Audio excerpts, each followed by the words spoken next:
Hello, my name's Alistair McNarry. I'm a consultant anaesthetist based in Edinburgh, and I'm delighted to be welcoming you to this edition of the Airway Management Podcast from Medtronic, the manufacturer of the McGrath Mag video laryngoscope.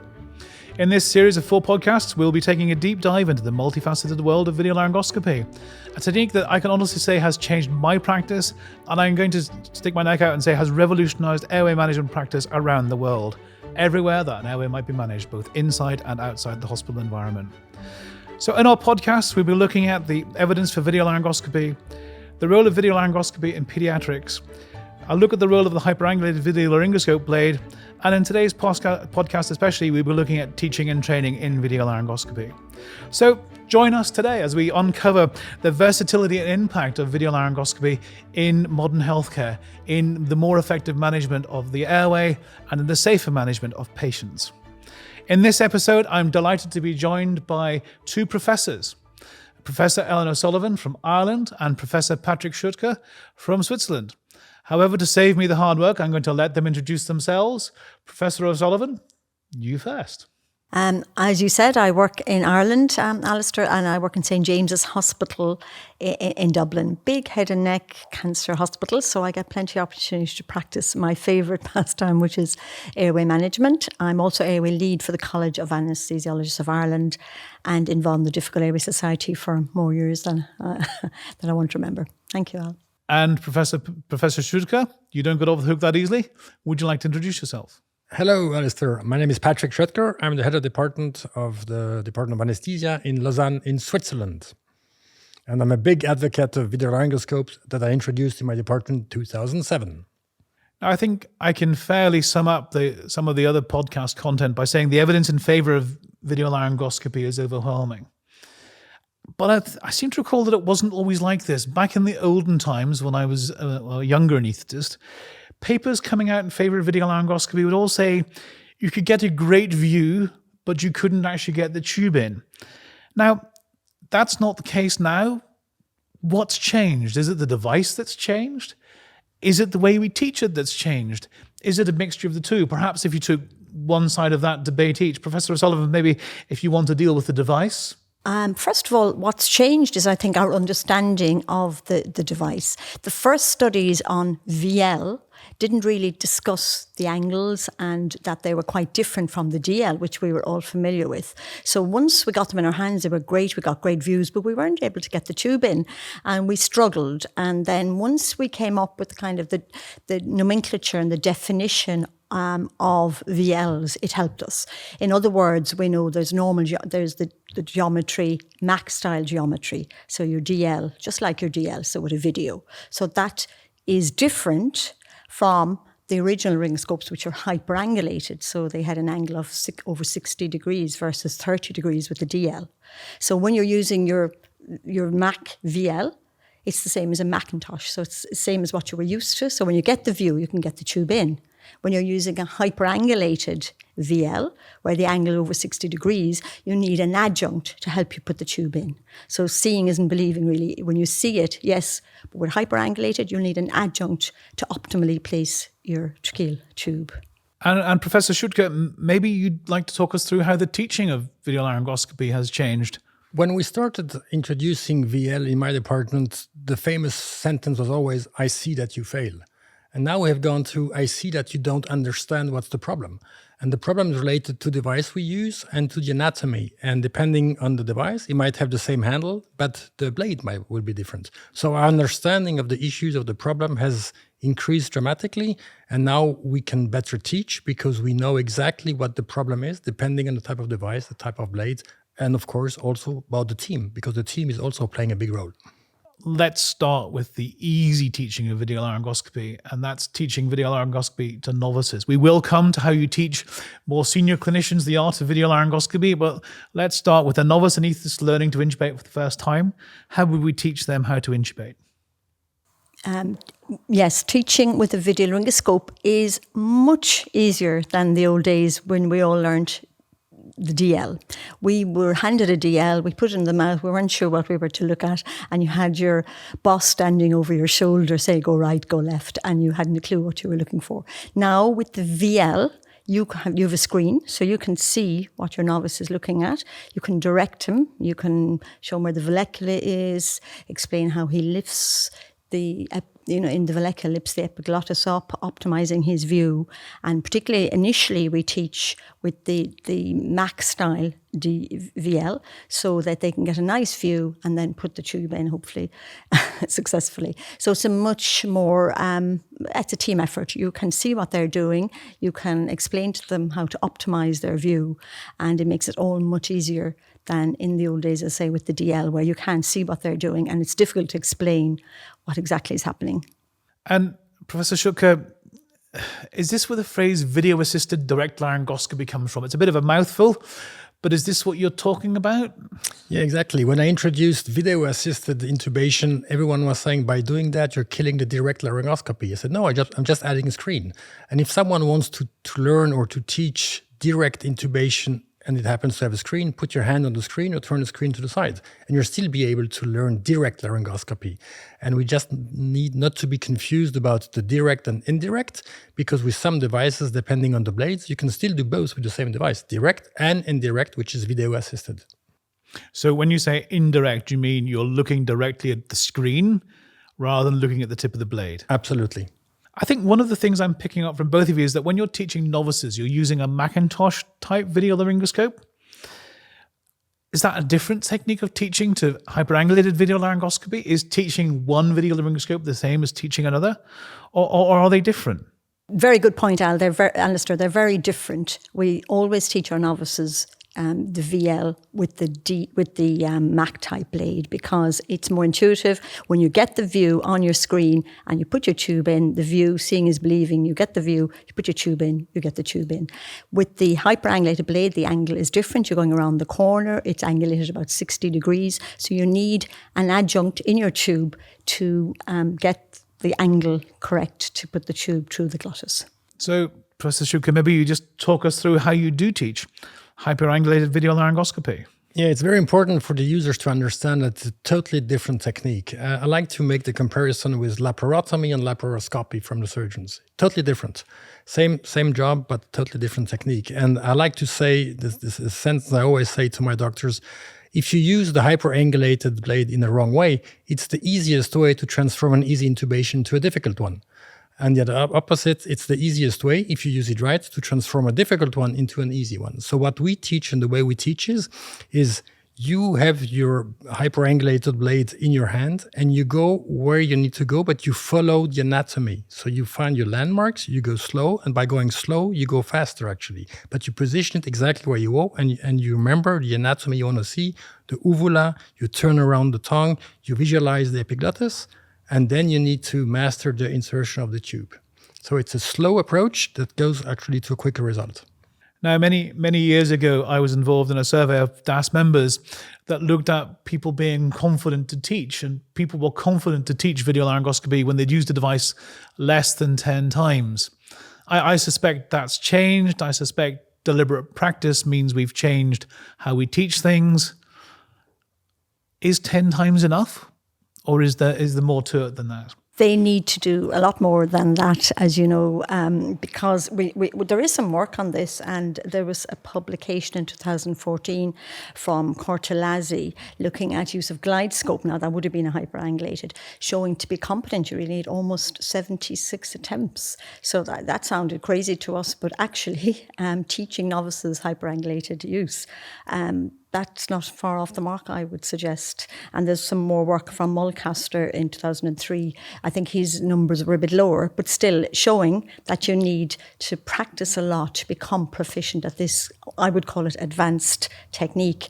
And that's where we're failing, I think, particularly our trainers. They need to be practicing so they can teach this more advanced technique. I know Anders Ericsson talks about deliberate practice as the way to learn, that sort of controlled environment with direct feedback from the coach. You're talking about deliberate laryngoscopy. Is that the same idea, that actually you're giving direct feedback as someone does it because you're sharing the view?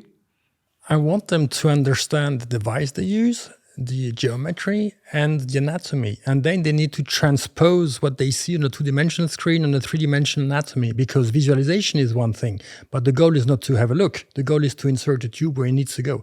So we need to make this transformation between what I see, what I have in front of myself, and how I can actually bring the tube inside the trachea. So it's a three-step approach, and you need to transpose this three-dimensional vision that you only have on the two-dimensional screen. So just spell out, what are the 3 steps again? So insert the blade by looking into the mouth, then check on the screen, and then see how actually the tube goes into by looking into the mouth until it disappears, and then you look at the screen and then it appears on the screen. If you look straight at the screen, especially with a hyperangulated blade, you're missing the blind spot and you're going to be promoting injuries, probably. Professor Sullivan, sorry to be awkward, but I am a bit confused. I know you talked about Cortellazzi's study, looking at 76 uses of hyperangulated blade to be proficient, but I know that the device study published, I think, in the New England Journal last year, actually said the people who had most benefit from a video laryngoscope were those who had used it less than 25 times. So how do we square the idea that 25 uses and people are getting benefit, but actually you need 76 uses to be efficient? And how do we compare that with Brimacombe's suggestion that to be proficient in using a laryngeal mask, you have to use it 750 times? I think that's a very good point. What they were looking at was people who'd previously done, let's say, less than 25 intubations. If they were randomly handed a DL versus a VL, they didn't say which one, but the majority of VLs used in that study were the MAC shape, the MAC geometry VLs. So if they were handed that rather than a DL, they perform better. So if you've never done an intubation, or if you've done very few, should I say, you're not really experienced, you're handed a VL, you can see what you're doing. Somebody is there perhaps to help you. If you're handed a DL, you will be slower in the learning curve to become competent. So if you had more experience with a DL, it's different. But if you hadn't done much DL, and you're much better with a VL. So we now teach all our novices VL with the MAC geometry first, and then move it on to the traditional DL as a sort of more advanced technique. Professor Schoettker, maybe you could just talk us through and walk us through the steps you actually teach when you're teaching hyperangulated video laryngoscopy. I realize it's an advanced technique, but actually, what are you teaching? I highlight to the users of the hyperangulated blade, that this is actually a high-quality camera. And the goal of this hyperangulated blade is to position the camera around the anatomy, which is around the tongue, and position it such a way that you have a beautiful view. This is step 1. And then the step 2 comes manipulating the tube. And once they understand this stepwise approach, that visualization is the first step, and the second step is bringing the tube in front of the tracheal inlet, and the third step is introducing it. And if you destroy the process of intubation in these 3 different leads, you can actually understand for every single case that you failed, which one of the 3 was the difficult one. Can I add to that? I mean, because I think it's slightly different practice in Europe to UK and Ireland. We also have to teach them the use of adjuncts, because they're not used to using stiletto tubes or rigid or even malleable stilets. Traditionally, we like our bougies, love our bougies, and they may work with a hyperangulated blade, but less frequently. If you most likely need to use a stiletto tube, either rigid stilet or malleable stilet, and there are lots of them on the market. So one of the things we also teach them, in our part of the world at least, is the use of stilets and bougies and the dangers of using stiletto tubes versus non-stiletto tubes. So sadly, Professor Sullivan introduces your own question. What do you teach them about stilets? Well, we teach them that they can be shaped appropriately to the blade they're using. So that helps to get it around the corner. We teach that you have to make sure the tip is protected, because there's lots of cases of palatopharyngeal damage from stilets if they're not used appropriately. We actually shape it with the blade and then use it midline. There are options, but we use it midline.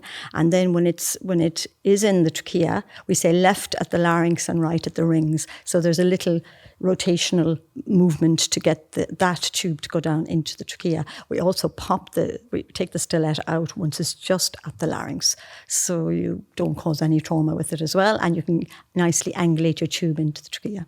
And yes, just talk me through this idea that you get the tube to the glottis, and that actually isn't intubation over.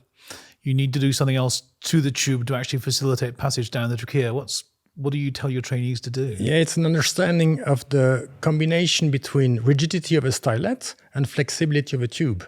And if you manipulate both together, you can actually have the tube dance. The tube dance, which allows you to put the tube up, depending on how you position the stylet and the tube, and then down again into the tracheal inlet. And how, evidently, if the patient has a very anterior-lying tracheal inlet, the curves, the dimensions of between the first and second curve will be very steep. So the tube will have to go up and down in a very angular way. And am I right in suggesting that, Professor Schoettker, you might have a video in a journal that would let people see this tube dance, and they can learn it for themselves? I'm just curious. We've talked a lot about teaching people in the operating room, and yet some of the studies that we mentioned, the device trial, talk about using video laryngoscopy in the emergency department and in critical care. How do we find the training opportunities for people who don't get to intubate as often as the average operating room-based airway manager to get skilled in video? Because we talked about, there certainly seems to be a practice element, a deliberate practice with good tutors. If you've got a hypoxic patient in the critical care unit or emergency department, it's probably not a good time to do slow, methodical, deliberate teaching, deliberate laryngoscopy. Where do you get the opportunity to teach everyone else? Well, we have an airway lead committee, and what we liaise with our emergency physicians, and we encourage their trainees to spend up to 3 months actually in the anaesthetic department doing lots of intubations, because they do less in their department. Now, we're a big hospital and can facilitate that, but that works very well. Our intensive care consultants are mainly anaesthetists, and actually they do theatralists as well. So do the trainees. So that helps. We're very few standalone intensivists who aren't anaesthetists in our hospitals, but that might differ. But I think they need to get the practice in, and the only place you can practice really is in the operating theatres, where we do lots of intubations. And Patrick, what's the situation in Switzerland? Yeah, in our institutions, the video laryngoscopes are lying all around, but in case of a difficult airway, there's always an anaesthetist who walks with it, who's experienced, because there is no magic. Training, experience brings to the success. And it's not only availability of the device, it's also experience with it, depending on what kind of patients. So we also have a strong airway program where we have friends and colleagues walk into the operating room to teach, to train. But in case of outside of the hospital intubations, anesthetists will be there, experienced anesthetist with the device as well. And is that, now we've talked about teaching and training like you train a device, but you're talking about teaching your emergency physicians and your critical care physicians in theatres. That logically means you have to have the same tool in theatres as you do in the emergency department and in critical care. Is that standardization a thing, or am I imagining that? It's a thing, and it really has been led by the Airway Lead network, which we now have through DAS, both in the UK and Ireland. So we have an airway committee, and we discuss what's on every difficult intubation trolley and rescue trolley. So there is uniformity, and I think that's very important across the site. Now, obviously not between hospitals, but across the sites at least, even though we do have a national rescue trolley now endorsed by our college for every hospital in the country, which is a real step forward, I think. And Patrick, I think the Swiss guidelines are suggesting something similar. Is that right? Absolutely. And the interesting thing is you bring different cultures across using the same device, and each culture brings their own experience. And we need to have a champion, an airway leads, and he needs to bring all the people together to convince them that the best solution is the one you have experience with, and the video laryngoscope plays a huge role in that. We're on to the difficult questions now, I'm afraid, Professor Sullivan. Can you learn direct laryngoscopy from video laryngoscopy? I know that trainees I talk to are all worried about losing the skill of direct laryngoscopy if they end up in a hospital that doesn't have a video laryngoscope. Is that fear realistic, or can you teach direct laryngoscopy when you use a video laryngoscope?